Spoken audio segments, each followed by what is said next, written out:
Ladies and gentlemen, welcome back to the CSTV. I'm your host, Kathleen, a girl Toto, Madam CS, and this is the Striker. Stay tuned and have it true and real. In the Striker today, we are looking at still Kenya's top stories with regard to the attack of Rigathi Gachagua yesterday at a pariol in Rimuru. The question is, who attacked Rigathi Gachagua and why was he attacked? In a turn of events, actually, now locals are saying that the goons who actually invaded the pariol at Rimuru had been paid 400 shillings in the morning by the local member of parliament. At the same time, actually, they are also saying that the local member of parliament did not sit in the tent that was meant for the dignitaries or for the VIP, where actually Rigathi Gachagua was seated. And that when the attack started, it all started from where Gachagua was seated. Some have tweeted yesterday's event or yesterday's attack as an attempted assassination on the former deputy president, while others are likening it to the attempted assassination of President Trump during his campaign. At the same time, we have seen the likes of Shomba, that is the members of parliament who are allied to the former deputy president, saying that Intel has it that tomorrow there's an event in I think in Embu. I'm not so sure, but and that they have been told that the same goons that attacked Rigathi Gachagua are going there to attack the local member of parliament. And now this raises questions actually. Who is planning all these series of attacks, and what is the major objective, and where are these attacks heading us to? What impact do they have on Rigathi, on Rigathi Gachagua, on Ruto as the president of the country, and the country as large? But before we dive into this, if you are new to this channel, kindly karibu nyumbani, welcome home. Remember to subscribe, like, share, and comment on our videos, and more importantly, turn on the notification bell so that the next time we are uploading a video, YouTube will automatically notify you. If you are a returning subscriber, thank you for tuning in and thank you for your continued support. Remember to like, share, and comment on our videos and tell us the next theme that you want us to analyze. Now, we dive into the story of today. Yesterday, I did a video here and I did inform you that actually Rigathi Gachagua was attacked by goons in Rimuru while he was attending a burial. Now, in a turn of events now, locals are blaming the area MP as being the one behind the goons that actually attacked Rigathi Gachagua. Now, one could wonder, why could Rigathi Gachagua be attacked in such a burial setup? Because it's important we know the following. Number one, Rigathi Gachagua had not stood to speak, and therefore one cannot say that he spoke something that provoked the people, because he had not even spoken, because the person who was speaking was the one who was supposed to welcome the former deputy president to the dais to speak. So as to whether Rigathi Gachagua provoked the people, no, we ruled that one out. Now, I want us to look at what actually happened, like what could be the reason as to why Rigathi Gachagua is being attacked. I want to take you to 2 weeks ago in Embu. As a historian, I always reconstruct my stories from the past. I want to take you to 2 weeks back in Embu, when the Catholics actually were ordaining ordaining a new bishop. Like there was an inauguration of a new bishop. That is, I think, Bishop Peter Kimani. And President Ruto and his deputy, Professor Kithure Kindiki, attended. That was not the issue. The issue was how the people of Embu received the two principles of the country and how they received the former president and the former deputy president. That is Uhuru Muigai Kenyatta and Rigathi Gachagua. The people seem to be very cold towards Ruto and Professor Kithure Kindiki. If you can all remember very well, when Ruto was speaking actually, the crowd was shouting uongo. No, they did not want to hear anything to do with SHIF. They did not want to hear anything to do with the housing allowance. Housing, free, affordable houses. And even as he was leaving, they were singing, kwenda huko, go away, we don't want you, etc. But, in as much as Rigathi Gachagua was not given an opportunity to speak, and in as much as he did not sit in front of the dicey or at the VIP section, at the mention of his name, the crowd was cheering up. The same thing applies to when the former president, Uhuru Muigai Kenyatta, was speaking. To me, this did not sit well with President Ruto. He had actually to revenge. Because I just feel like he could not be happy that a former deputy president who is actually impeached can receive, that recognition and warm welcome among the people when him and his deputy are receiving cold treatment.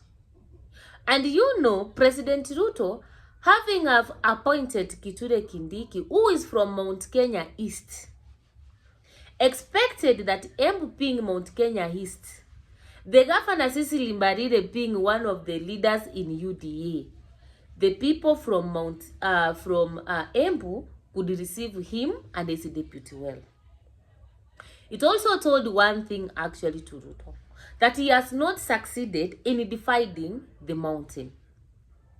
He has not succeeded in dividing the mountain in any way, because both Mount Kenya East and Mount Kenya West are feeling the same, that actually what he's doing is not right. They just want him to go. They don't want him in power, etc. So that's one of the reasons I feel why Rigathi Gachagua was attacked. Number 2, it has to do with the Murang'a event. Mark Wainaina is an UDA MCA who died in Murang'a County. And during his burial, there was Moses Kuria, who was speaking, and the crowd decided to sing instead of listening to him speaking. And as a result, he was forced to cut short his speech. And then, Ruto was supposed to be in that burial together with the deputy. But intelligence revealed that the place was not hospitable for him. So he chose to send his deputy, who also decided to give somebody else his speech to go and read there, because he found it like it was not the right thing to attend the function physically and in person. But his speech was rejected by the people until the messenger he sent, had to give that speech to the family to read for themselves later. But again, during the festival at Murang'a, we saw how Rigathi Gachagua was received with love, with joy, and the people were cheering. Now, this again couldn't sit well with the president and the government. Rigathi is gaining more popularity, making UDA and the Kenya Kwanza government unpopular in the mountain. Definitely, he has to be silenced. He has to be threatened to keep quiet. My point number 3, recently we saw Rigathi Gachagua announcing that he will be telling Kenyans the next move. And in my previous video, I did tell you that it's like Rigathi Gachagua has formed a political party where Mwathi and Rinturi are actually members. And I told you to look at the poster Rinturi posted wishing the people of Meru a Merry Christmas, and the branding of Senator Mwanti's vehicles. Now, Ruto knows Rigathi Gachagua with a political outfit or a political party is a more elevated Rigathi Gachagua than the one he has right now. And a powerful Rigathi Gachagua will be more dangerous than even the impeached Rigathi Gachagua. And therefore, Ruto will not be happy to give Rigathi Gachagua free peace of mind or some peace that he can be able to strategize politically.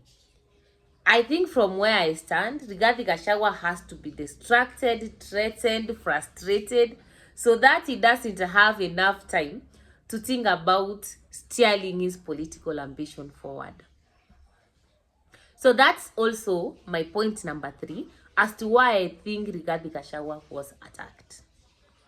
On Sunday, which takes me to number 4, Rigathi Gachagua publicly started lecturing Ruto, telling people why he differed with Ruto, and telling the people that is the only person who can face Ruto and tell him the truth. All other cabinet members are afraid of Ruto. You know, that's like exposing your former post. Who knows how many secrets Rigathi Gachagua knows, and before time, he will start revealing those secrets to the outside world. From where I stand, Ruto will not be happy with Rigathi Gachagua, who keeps on talking about the major issues that the Kenyan citizens are complaining about, because that one will tell the people that Rigathi Gachagua is on their side and it is the government that is against it. And that one will give Rigathi Gachagua more popularity. And Ruto does not want that. From where I stand actually, Ruto wants to use some funny strategies and the allies of Ruto actually against Rigathi Gachagua, all aimed at silencing him.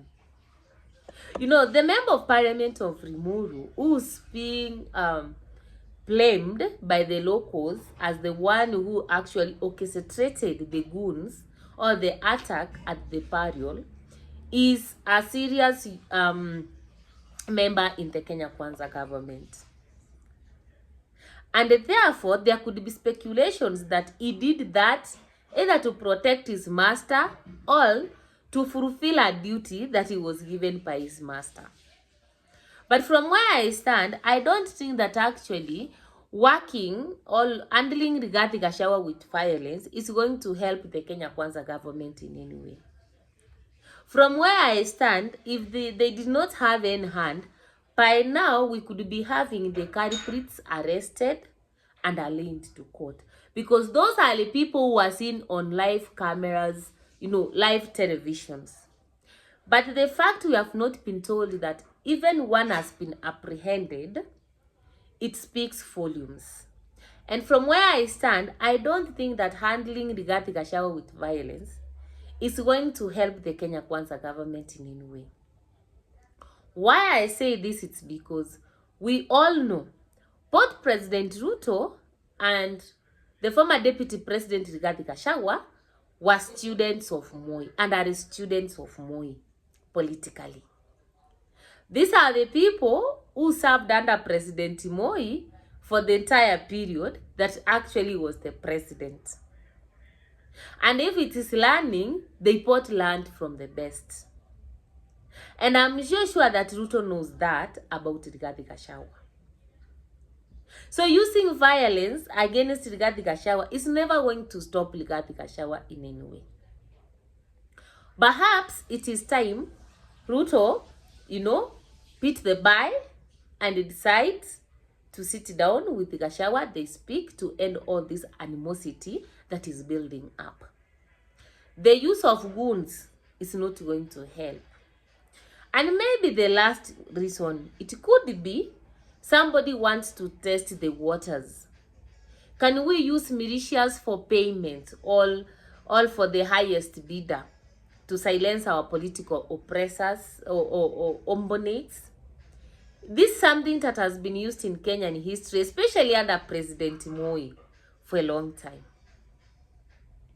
But unfortunately, what is there today is that the fact that Kenya has over 324 criminal gangs in this region, then the use of goons actually should be the last thing any politician should think about. Because it could easily plunge this country into chaos and war.